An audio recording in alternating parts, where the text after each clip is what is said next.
ಭಕ್ತಿಯ ಪಥದಲ್ಲಿ ನಡೆಯುತ್ತಾ ನಂಬಿಕೆಯ ಬೆಳಕಿನಲ್ಲಿ ಮುಳುಗಿ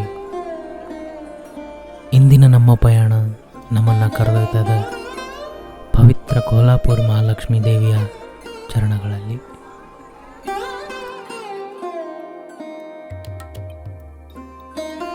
ಪಶ್ಚಿಮ ಮಹಾರಾಷ್ಟ್ರದ ಕೋಲ್ಹಾಪುರ ನಗರದಲ್ಲಿ ಶತಶತಮಾನಗಳಿಂದ ಭಕ್ತರ ಮನಗಳಲ್ಲಿ ನೆಲೆಸಿರುವ ಭವ್ಯ ಹಾಗೂ ಪವಿತ್ರ ಸ್ಥಳವೆಂದರೆ ಅಂಬಾಬಾಯಿ ಮಹಾಲಕ್ಷ್ಮಿಯ ದೇವಾಲಯ.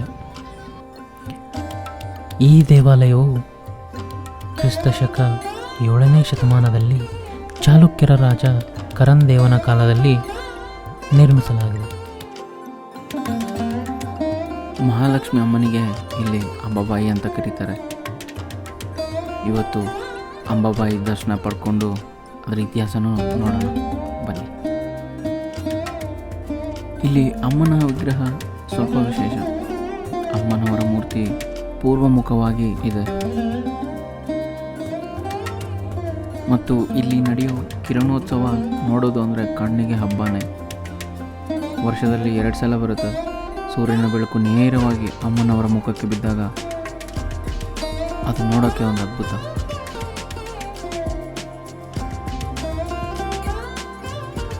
ಪುರಾಣದಲ್ಲಿ ಹೇಳ್ತಾರೆ, ಮಹಾಲಕ್ಷ್ಮಿ ಅಮ್ಮನವರು ಇಲ್ಲೇ ಬಂದು ನೆಲೆಸಿದ್ದು ಮಹಿಷಾಸುರನ ನಾಶ ಮಾಡೋಕ್ಕೆ ಅಂತ.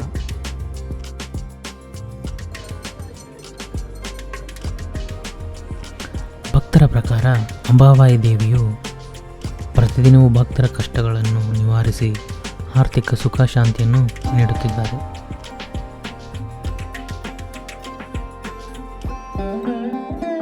ಇಂದು ಕೋಲ್ಹಾಪುರ ಮಹಾಲಕ್ಷ್ಮೀ ದೇವಾಲಯವು ಕೇವಲ ಧಾರ್ಮಿಕ ಕೇಂದ್ರವಲ್ಲ, ಇದು ಭಾರತೀಯ ಸಂಸ್ಕೃತಿ, ಕಲೆ ಹಾಗೂ ಭಕ್ತಿಯ ಜೀವಂತ ಚಿಹ್ನೆಯಾಗಿದೆ.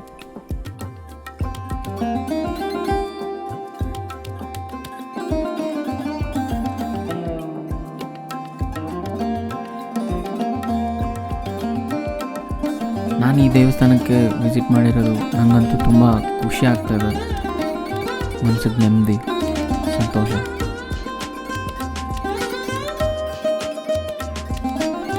ಸೊ ನನ್ನ ಒಂದು ಫಸ್ಟ್ ಎಕ್ಸ್ಪೀರಿಯನ್ಸ್ ಈ ದೇವಸ್ಥಾನದ ಜೊತೆ ನಾನು ನಿಮ್ಮ ಜೊತೆ ಹಂಚ್ಕೊತಾ ಇದ್ದೀನಿ ಅದನ್ನು.